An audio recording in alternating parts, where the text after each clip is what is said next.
Assalamualaikum warahmatullahi wabarakatuh. Perkenalkan, saya Paramita Hardianti Islami dengan NIM E1R023100134.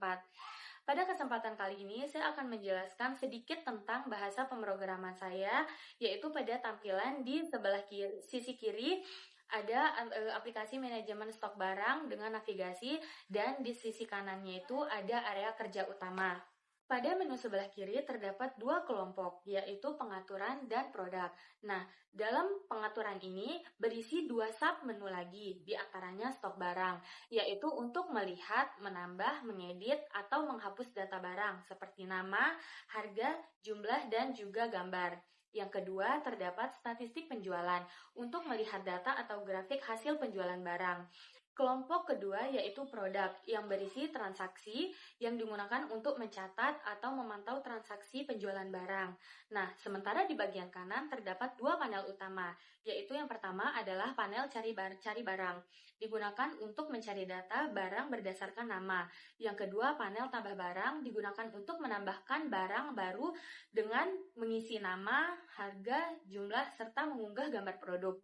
Nah, di bawahnya terdapat daftar barang, yaitu tabel yang menampilkan informasi produk seperti nama, harga, jumlah barang, gambar, serta tombol edit dan hapus untuk mengelola setiap item. Tampilan di atas menampilkan grafik hasil penjualan yang merupakan lanjutan dari data pada tabel daftar data. Grafik tersebut menunjukkan hubungan antara nilai X dan Y dengan label data Y terhadap X.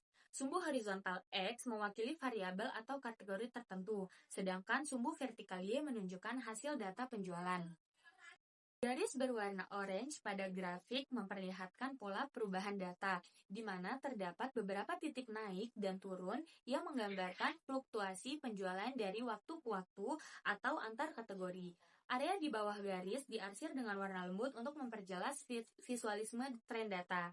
Nah, secara keseluruhan, tampilan ini memudahkan pengguna dalam menganalisasi perkembangan penjualan secara visual, sehingga lebih cepat memahami data tanpa harus melihat tabel angka satu persatu. Lanjut, di sini saya akan menjelaskan cara penggunaan menu. Menu yang ditampilkan di sisi kiri, halaman, bagian aside, itu adalah setiap menu yang berisi beberapa link yang bisa diklik, misalnya seperti di gambar. Nah, saat pengguna mengklik salah satu link, otomatis halaman akan berubah. Contohnya seperti di gambar juga. Perubahan inilah yang memberitahu sistem menu mana yang akan dipilih dan konten apa yang akan ditampilkan. Selanjutnya ada cara kerja di search kode. Nah, di bagian awal kode, PHP akan membaca parameter dari link.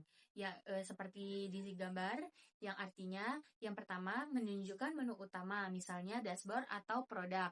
Yang kedua menunjukkan sub-menu, misalnya home atau transaksi.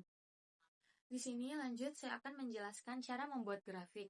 Grafik dibuat menggunakan Card.js, yaitu pustaka JavaScript untuk menampilkan data dalam bentuk visual. Nah, langkah-langkahnya, yang pertama, menyiapkan file data JSON yang berisi data pasangan X dan Y.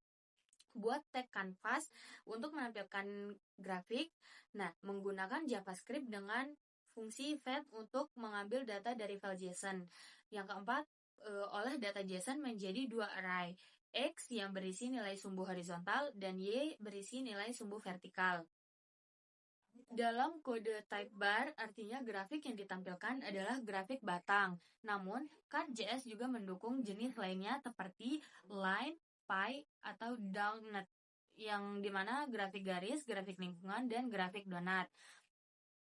Nah, untuk penggunaan data X dan Y dari JSON diambil dari kode seperti ini. Agar tampilan lebih menarik, setiap batang bisa diberi warna dengan berbeda-beda.